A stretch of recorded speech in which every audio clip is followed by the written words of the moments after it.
अस्सलाम वालेकुम, मैं हूं सबा भट्टी और आप देख रहे हैं MAT20 न्यूज HD। आइए नजर डालते हैं आज की अहम खबर पर।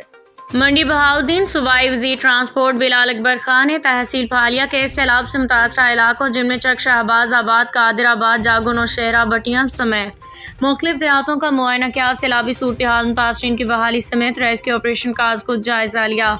Deputy commissioner doctor Faisal Salim ने सूबाई वज़ीर को सैलाब से मुतासरा इलाकों समेत ज़िला इंतज़ामिया और दीगर महकमों की जानिब से सैलाबी सूरत हाल से बर वक्त निमटने, मुतासरीन के लिए किए जाने वाले इंतज़ामात और दीगर इक़दामात बारे तफसीली ब्रीफिंग दी।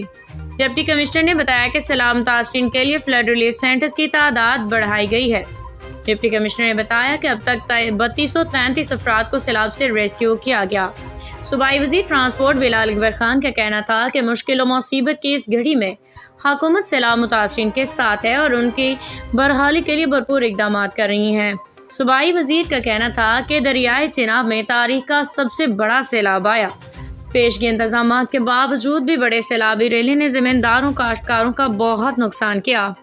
वज़ीर आज़म शहबाज शरीफ, वज़ीर आला पंजाब मरियम नवाज़ की हिदायत पे सैलाब मुतासरीन के रेस्क्यू एंड रिलीफ के कामों का सिलसिला जारी रहेगा। मोहम्मद रशीद भट्टी, ब्यूरो चीफ, MAT20 न्यूज़, मंडी बहाउद्दीन।